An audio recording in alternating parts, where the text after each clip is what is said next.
Welcome to Honey Child Listen, where the mic becomes a mirror and every story matters. I am Katrina, your host, and this isn't just another podcast. This is the living room, the kitchen table, the sacred circle of good girlfriends coming together to sip and spill the tea on life, love, legacy, and everything in between. So grab your glass, get cozy and comfortable. You're with your good girlfriends now. And don't forget, we want to hear from you. Got a story, a question, or some tea you need to spill? Go to honeychildlisten.com and drop a message in our inbox. Be a part of the conversation. We want to hear from you, the community. This is Honey Child Listen. Let's have some fun. Hello, everybody, and welcome to Honey Child Listen. I am Dr. Alina Mayo Mills. I'm the owner of Valley Health, which is a concierge primary care service here in DC and Maryland. My specialty is pain management, HIV, and addiction. I am joined by three lovely panelists today, and our topic of discussion is trauma to trust. I would like to first introduce my panelists I'll let her introduce herself, my panelist to my left. Would you introduce yourself, please? Absolutely. I am Joy McFarland Mills. I am an entrepreneur with health and wellness. In my day life, I work for DC Department of Health or DC Health. We are here at Rendezvous in North Bethesda, Rendezvous Studios. This brings back very fond memories of working at National Institutes of Health, where we found therapies for cancer, human papillomavirus, HIV/AIDS. So I'm just happy to revisit this side of Maryland. Thank you, Joey, for coming. And up to my immediate right, you can introduce yourself. Absolutely. I'm Heidi Walker. I'm very pleased to be here. Actually, I'm an engineer. I'm a vice president of Alpha Corporation. I do a lot of transportation engineering in the whole Mid-Atlantic region. Thank you. The one to my far right, would you introduce yourself? Hello, I am Corey. I am currently working in property management. I also am an R&B artist. I'm by the name of J11, and that's me. Great, thank you. J11 will be coming with the jingle soon. Real soon. All right, now just to jump into our topic, once again, June is Men Mental Health Month. I want to recognize our men, and I want to congratulate all those that are connected to therapy and encourage those that have not connected to therapy to please do. It's always good to have someone, an expert to talk to. If not, your close friend if they can help. My first question, from trauma to trust. This is a second part, another segment of a discussion that we've had prior, and that discussion was about loss of a loved one and grief. I'm going to just throw this question out to anyone that wants to jump in first, and we all can share. But can anyone share an experience where the end of the relationship left you grieving? Joy, would you like to start? Sure. So I want to reflect on a time in 2010 where I had the loss of my mom. My mother and father had gotten divorced when I was a very young age. So I dealt with trauma at that time. And during that time, that whole year, I had lost my brother-in-law as well. Donald Mills, he died March the 2nd. Elena is my sister-in-law. And at the time when my mother died in December, my husband could not at the time come into the funeral home. He was someone who we looked up to. The family was asking, where is Michael Mills? And I found out later that he was unable to come into the funeral home based on the loss of his brother. So he said, I just don't want to see my mother-in-law like this. I just lost my brother. I will support you guys, but I cannot come in. And the two of us basically said, we will get through this. But that's the instant one for me. I remember that. Let's pass it to Heidi. Is there something you can share where you lost the relationship? So let me clarify something also as we get started. And sorry I didn't do it before. But relationship doesn't have to be like a human it can be any relationship, right? We have relationships with our pets, we have relationships with our jobs, especially if we've been there for a while, we feel vested and you lose your job. You have relationships in your certain homes, right? A location that is near and dear to you that holds a lot of fond memories or may hold bad memories, right? So relationship doesn't necessarily mean it has to be a human-to-human relationship. It could be a loss of anything that has caused you grief, right? So some people may have to stop going to school. That could be a relationship loss, right? Things that we feel that are valued to us. So sorry to interrupt, Heidi, but can you share with us an experience you may have had that losing something left you grieving? Yes, and I appreciate you bringing that up because mine is a little different. I lost a job. I guess it was just 2.5 years ago. And I say I lost, I say I left, but actually I was let go, which is very hard to say even now after having been in the business for about 20 years. And it was a shock actually because I was in a situation where I thought very kind of high level, very much in charge of things, and then there was a shift going on that I wasn't aware of.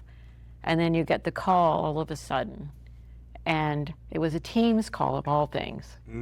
And to which you see the HR person show up and something's wrong.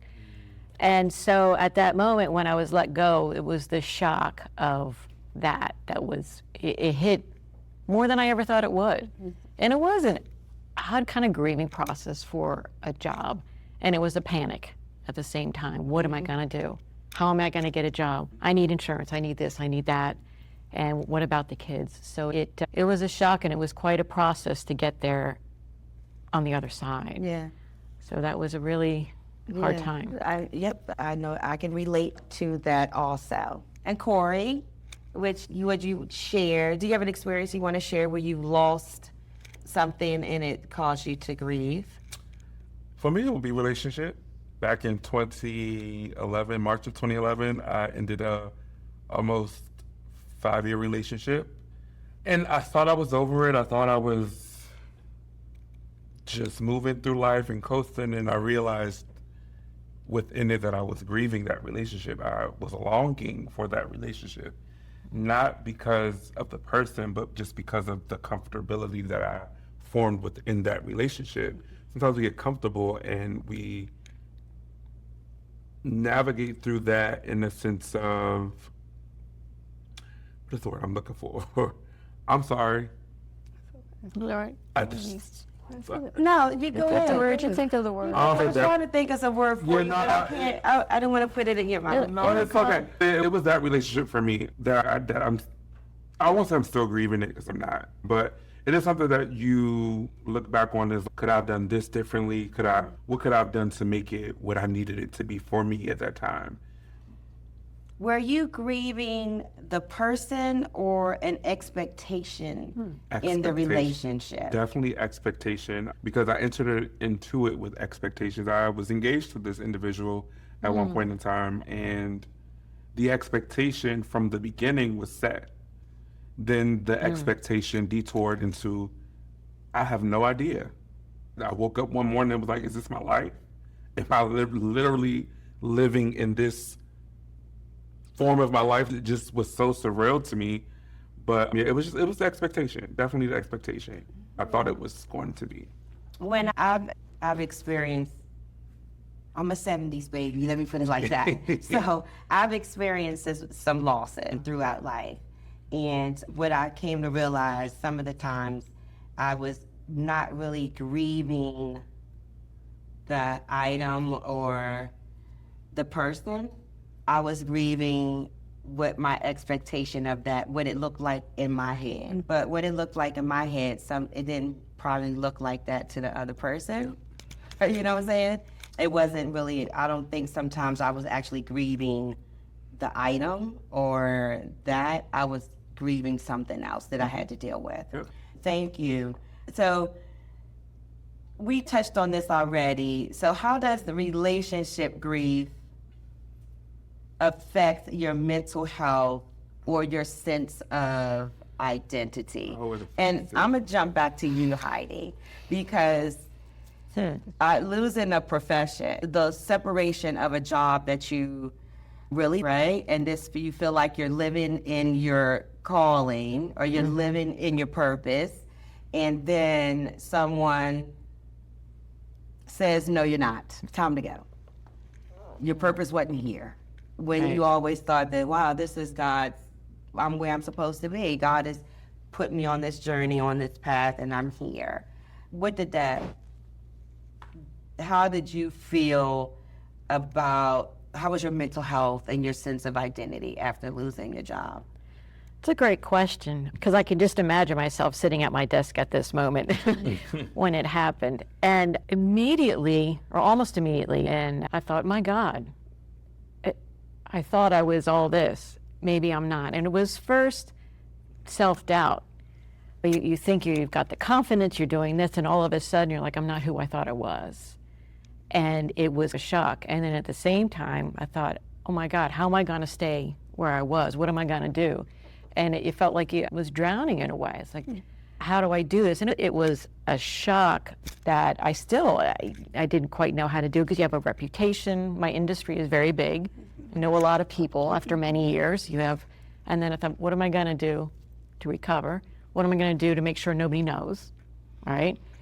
And how mental health, that took a little bit of time after the panic and to keep things together. And I ended up seeing someone out of necessity.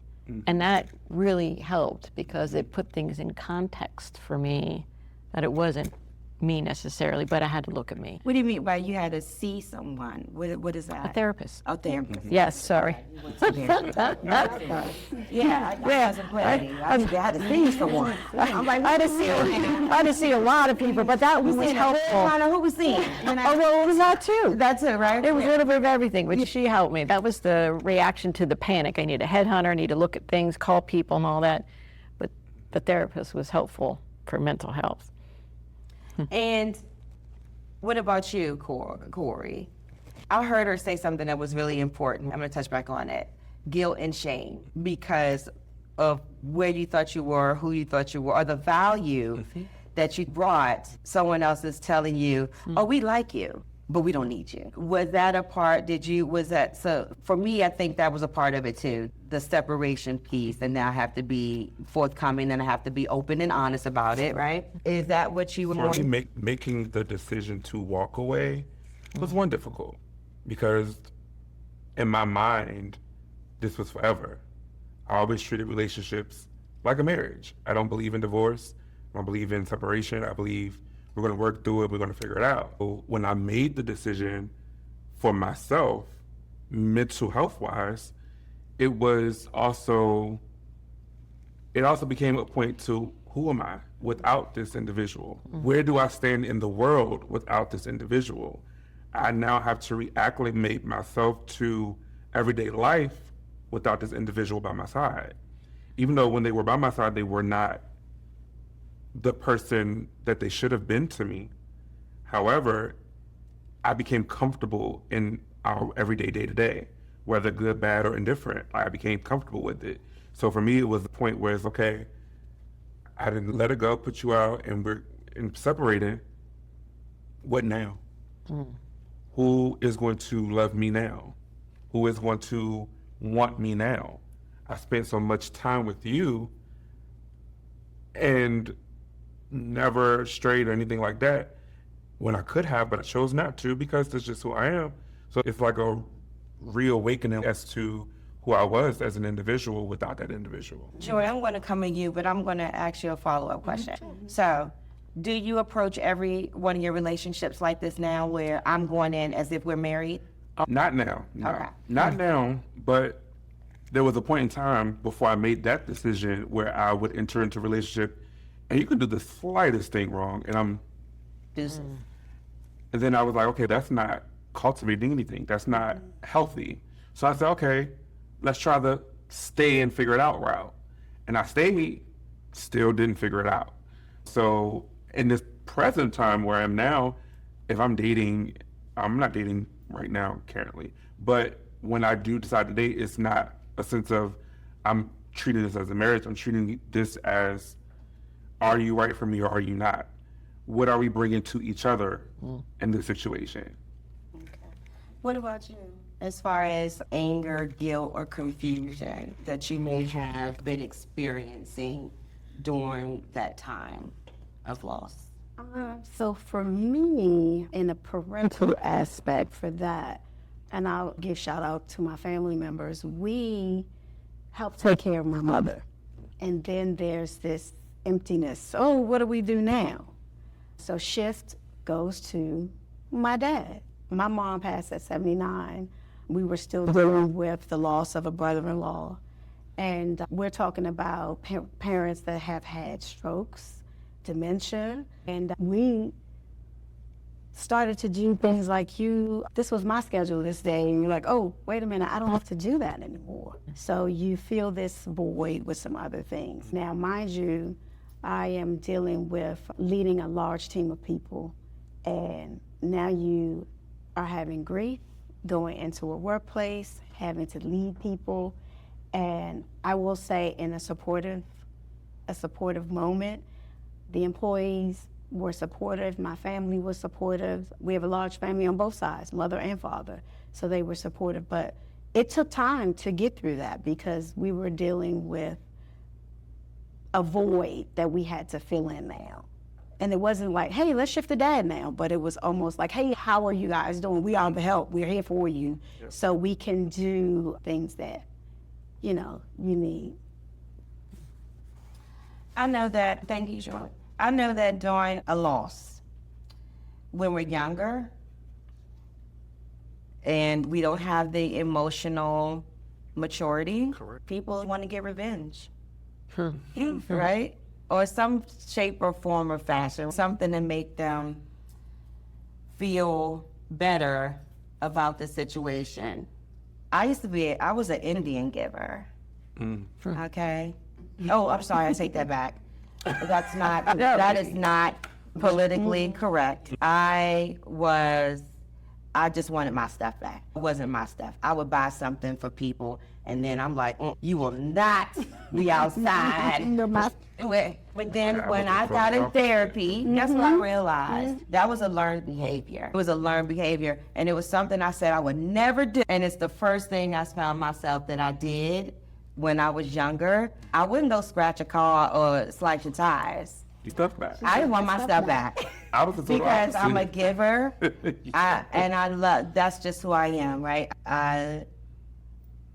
My love language, right? So but for me, I like to give also. So I'd be like, give me my stuff back. So that's unhealthy, right? I'm just saying some things that when we have these types of loss that we go through and how we grow, right? So emotional maturity is so important because what I did learn that the best revenge is your paper. The best revenge is your paper. It is. Level up, whatever that looks like for you. Elevation. Elevation. As I begin to grow and embrace that, you find that you're in different company. Yep. You're in different energies. Absolutely. And for people that have common interests and goals and want to see the best, that makes that loss a little bit different. And then you say, wow, that was a blessing. You look at it as, and I needed to go through that. Absolutely. And then what is God preparing me for? Yeah. Because the next situation I'm in, I may need this skill. Correct. Yeah. Right? Well, I ain't asking for that stuff back. Right. Keep it. I understand that. So, that being said, I apologize to anybody that's watching and I took my stuff back from y'all. I apologize. I've learned. I've got it. I've grown You're up. going to be getting phone calls now. Like, wait a minute, I want my stuff back.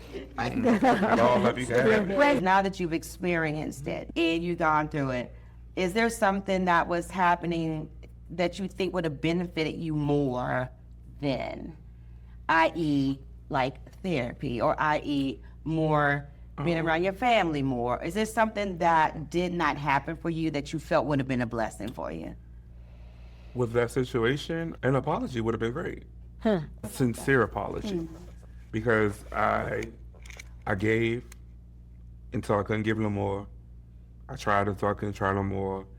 I did everything under the sun that I can humanly possibly do, and it just was never enough. It made me feel, it started to diminish my self-worth because I was putting so much into this other individual where I wasn't putting it into myself. You said a sincere apology. So that to me is such a subjective word. So for because I could be very sincere, but I may not say the words that you like, and you may think that So I'm for not. me, I can understand sincerity when it's given and when it's not given. So I can say sorry and not mean it at all. Not even know what I'm apologizing for. You want to hear the words that I'm sorry, I apologize, I'm going to give that to you. However, a sincere apology is felt from the other person. You feel it when it's given to you. It's almost immediate that you accept it because it's like, this was a sincere apology. I can rest easy knowing that I'm accepting your apology and that it was sincere. I feel like with that situation, I haven't necessarily gotten a sincere apology. We've had conversations. There was apologies that were given. Do I feel they were sincere? 100%, no. And let's not forget the apologies that were given during the situation where I apologize, I'm not going to do it no more. But you're still doing it, so it's not authentic to me. And Heidi, It's interesting because I think what would have helped me is to have someone to be honest and transparent about what was going on in the job that I was in. Come to me, tell me I can take it. Is there a problem? Even if it's like we're changing up the structure and we really don't think that maybe you're part of it. I said, that would have been the way to do it, but the way it was done was disrespectful. The way it was done was really inappropriate, and it could have been avoided if there had been some communication, kindness, and transparency. And I see that would have helped. At the same time, I had to look at myself and I had to say, you know what?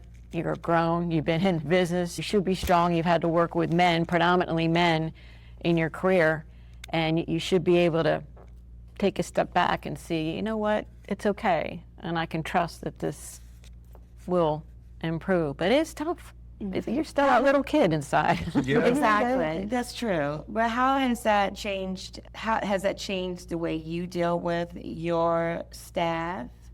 What has that changed about you? That's an excellent question.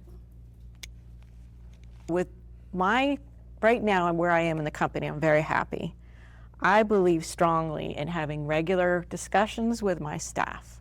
Correct. Having them tell me what their concerns are, me telling them what they're doing well, what they're not. Because I have an open door policy. Come in, talk to me, because I don't like surprises, and I don't think anybody else does. So it's really a respect thing. Not those kind of surprises. But I don't have trust now. I have a hard time with trust. I don't know if I trust the president of my company. I don't know if I get a phone call, is this happening again? And so that's a huge issue that I have personally, is do I trust or not? And I have to say, my husband, your uncle, has been very helpful with that. And that's been a good thing for me. If you're living in that space with someone that has nothing to do with what happened before, do you think that they can feel that sometimes in what you're bringing? Do you understand?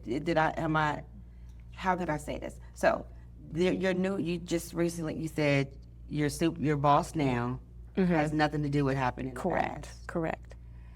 And you have some anxiety about that. Do you think you project that maybe on this person, and they can feel it in some of your movements? That's a really good question. I don't know. I really don't know. Possibly, because I do have weekly meetings with her. Because it's all good when I talk, it's all flipping around in my head. I'm thinking this, but I feel like I can hold my own in front of her. But I don't know. I think that's a really great question, something to think about, because sometimes you create the situation unintentionally. Yeah. Because I feel like once trust is broken, it's hard to rebuild, Yeah. even if it's a different Yeah. situation. Yep. So that's what we got to work on, Yeah. Cora. No. Because I didn't do it to you. Absolutely. I deserve it 100%. So it's not my fault. No, what I'm saying is that the anxiety from that previous broken trust sometimes shows up in whatever relationship, because it's like you became comfortable in the past. You were comfortable, happy, thriving. And then it just all like that goes away. And it's like in your mind, in the back of your mind, it's like, I trust the situation, but do I really trust the situation? And it stems from that broken trust. A lot of times people forget that trust is easy to break, but takes forever to build. Exactly. Right.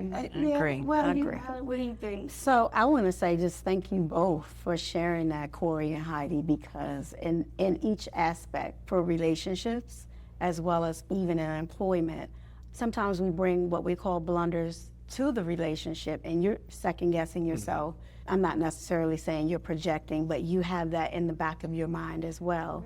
I deal with that as well. So I want to thank you both for sharing that. That's definitely good. Thanks. Yeah, it's about growth and maturity. And have you gone into situations where you bring the baggage with you before? Yes. But the more we begin to embrace therapy and maybe realizing some contributing What if the factors. therapist broke your trust?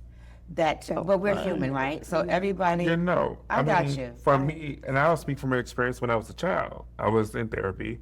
I'm thinking this is a safe space. The therapist then relayed what I'm saying to her, to my mother. Oh. My mother comes to talk to me about it. And it's just, wait, how do you even know that this is what I'm experiencing right now? How do you know? The counselor then said this and then told me that. And I never spoke to her again. And that honestly has scarred me from even seeking therapy, because I feel like, is this really a safe space where I am free to say what it is I'm feeling? Or is this another situation where I'm going to say how I feel and then the carpet is going to be pulled up from under me thinking that this is a safe space? Unless you are harming yourself or you're going to harm someone else, it shouldn't be told. So I don't know in that situation if you were expressing that you are going to harm yourself or someone else. But now that you're a little older, I hope that you know that's the only time a therapist for a minor. But it scars you though. It does. What I'm saying is that, Yeah, your experiences. situations like yes. that scar people, Yeah. and they go through life with that projection. Yeah. Because this happened here, it's going to happen here. I apologize for that. Really, I do. I accept because that. I'm a I feel it's professional. sincere. Yeah, Yeah, that right there stays. This DC is my home, and I work in DC, and I love dealing with my people and education and empowerment and things like that. I have to always to assure my patients that our relationship here is our relationship here. When we step outside this door, you don't even have to act like you know me. If you walk past me and don't speak to me, I will walk past you. You will have to acknowledge me first before I acknowledge you, unless you are in the family. Because people know what I do for a living, and they're going to instantly say it's something, whatever, that's how people are. But I understand that, but I want to apologize to you for those actions. I don't know what their practices were back then, but I know now. If that child is talking to you, unless they're in danger to themselves or someone else, you are not supposed to. You're supposed to treat them as such, unless she thought she was being helpful. I don't know what that was, but I apologize, and I hope that you're healing from that situation. I will say that I have healed from it, but I do think when it comes to me seeking therapy in current time, it's just always in the back of my mind. It makes me feel like, who can I trust to tell my story to? Yeah. Can I ask you a question? Yeah. Because it's making me think. You said this is men's mental health? Men's mental health. So let me ask you a question as a professional. Why are there so many men, and I know very close to me, who do not go to a therapist? They refuse to go. They say that it's no good, it's no help. I'm a man, I don't need to go. Why is there so much of that? I So don't from my understand. experience, I'm going to take this past ethnicity, because I'm sure that we'll get into some cultural things that are ingrained in that we have grown up with. But this is almost universal. And I'm not a man. I have a son that I'm raising, and I always tell him, I can't teach you how to be a man, but I can teach you how to treat a woman. That testosterone runs a little bit different. I don't know what it is. They want to he's my protector. He literally moves me from the right side to the left on the sidewalk. When I really started paying attention, I thought he was cutting me off. I said, oh, okay, all right. So I think that it's something that's ingrained in them being a protector, they're supposed to solve our problems. And that was the thing I had to learn sometimes, even with my husband, or my late husband, or telling anyone I'm significantly close to, that if I have an issue, they are problem solvers. They want to solve the problem. They don't want to see you hurting. So I don't know if it's that, but I think too, and with my son, I am encouraging him that your emotions are valid. You don't have to not cry. For me, you're not going to look weak. And I hope that there's a time when he's able to express that. We have to encourage them to embrace their emotions, because we want them to do that until they're crying. Have I looked at men crying and be like, weak? Yes.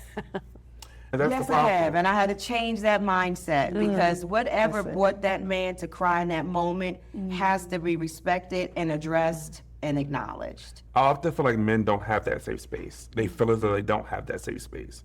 They feel as though I have to maintain this manly exterior, and any sign of emotion is going to make me weak to the women. And oftentimes that's true. A lot of times I've sat with women who have said, oh, he's weak because he's crying, or he weak because of this, or he weak because of that. So men don't often have that safe space to be vulnerable and express their emotions. And oftentimes, it's a book that was out when I was younger, Men Cry in the Dark, or something like that. And it's true, because we do. That's what we feel safe. When it's dark, no one can see me cry, I'm going to cry then, and I'm going to let those emotions go then. I hope that interesting. we get to a point where women can live in their femininity, and we can provide a space for men to live in their masculinity and their femininity, Yes. and be in those emotions are normal. We're gonna start to wrap this up. The conversation has been, we can sit here. All day.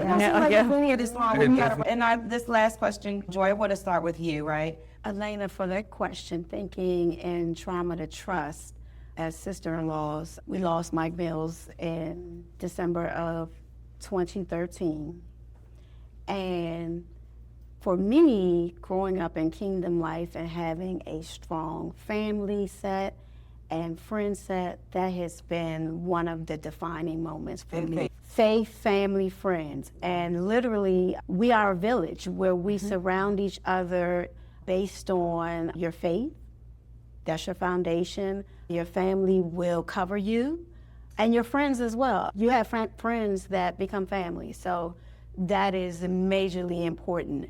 And I will reference this time of looking at photos, because I have very fond photos of you being in these dark times, but I've always walked in a light where people are like, oh, this happened to you. You've assigned that to me. However, I know that the living will die, and I've always tried to incorporate that. But one big thing that we have to think about too, because I have had trauma throughout life, is therapy and counseling. And one of the things that was very concerning for me was having my daughter go through that counseling. And initially, she didn't have a reaction to her father's death. And that kind of concerned me, because I was a wreck. And she experienced it later in life. However, I still think that if you've had some good foundations, and you may have to change the therapist or the counselor, you may have to change that, but you also have to do the work. I know that at this time in our lives, people will look and say, I never even knew that was what you were dealing with. Yep. Because I've had a foundation in faith. I have a good, strong family of friends. This is my family here, and we could talk about that. And going to therapy and counseling, and knowing when to do, you have to do it. And I'm gonna change that. You must do it for it to show up and reflect. And how did you start to regain?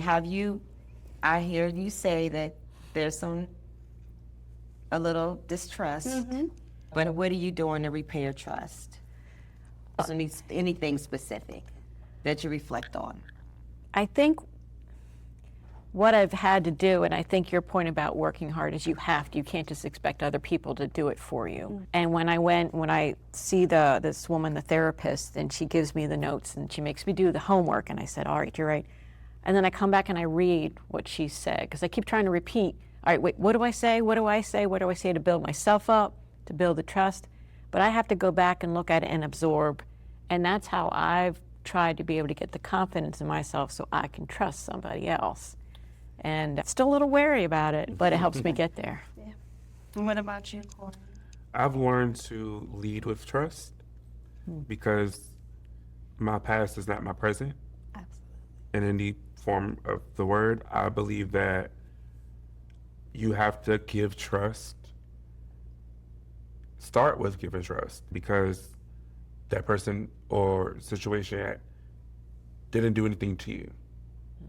And if I go into the situation thinking, oh, you about to get me, I don't thrive in it. And I'm constantly, like, it's a constant block between me and that other individual. So I go into every situation trusting. And until my trust is broken, I'll cross that bridge when I get there. But initially, I've learned, ain't always been that way, but I've learned to lead with trust. Excellent.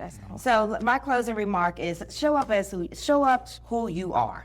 If you show up as who you are, and that is unwavering, you can really start to build strong relationships. Correct. It's difficult to sometimes be honest, but those are the ones that are really, those relationships I respect the most. I have a group of good girlfriends. And these girls can be brutally honest. Yeah. And this is why we are 35 years in. Good, bad, and indifferent. We value each other enough to know that. So they keep me grounded also. So show up who you are. Your expectations may not be the other person's. So if you communicate expectations and it's not what you want, you can navigate. Absolutely. So being honest and honest with yourself, because we have a lot of people out here that are not honest. Delusional. So how can you expect honesty from someone And who's you can't not be honest with lies to yourself. himself, Yes, right? yes. You can't expect honesty from Start them. from your inside. These are growing things. I hope something resonated with our young people, or maybe someone that is going through a grieving process right now, because we have a lot of people grieving right now. We've had our federal government turned Yep. upside down. Yep. There's a lot of grief out here, but a lot of times there is comfort in numbers. Yes. To knowing that you're not alone, your community. There's comfort in the community. And sometimes you may not want people to know what you're going through, but if you don't open your mouth, you will not receive the services or the blessings that are for you. Mouths don't get So fed. that shame or that guilt, we are all human beings. And there are hierarchies to our needs. And our needs are very much the same for every single person, right? Just to live. Yep. Then there's other things. But showing up as who you are, be 100% authentically Be you. yourself. And I think that a lot of we won't let people down, and people won't let us down. And it's okay to let people down. It's because okay to let people's people down. expectations of you versus And that's who a you may be. conversation. Yeah. That's an honest conversation. So these are things that I've learned. Don't live in something that's in my head. Let's be in reality. Correct. And show up as who I am. I want to thank you guys so much. It's been a longer day, Yes. but it's been so insightful. Amazing. It's been so rewarding. Very I nice. thank you guys for listening to me, Yes. even though I'm the host and I got to share some things. I thank y'all for listening to me. Absolutely. Thank you. And I thank everyone in the audience for just giving us your time right now, because you can be doing anything else, right? And you sit here and listen to us. I hope you found something that was useful and helpful. And if you have any questions, we'll have information on how to reach out to Honey Child Listen and get in touch with any of the panelists here. We have an artist here who makes records, makes beats. He's going to make the jingle for Honey Child Listen. I'm working on it. I'm gonna put that in the universe. Heidi, beautiful engineer. Do it, girl. I said do it. Absolutely, Yeah, absolutely. Joy, this is my System. baby. Research, honey. Research. She's trying to cure the world. Yes. And me, I'm just trying to help my people. You're Bringing doing my a great energy, job. Right? Yeah, you're doing Yes. great. All right, Thank thank you. you guys. Thank you. you.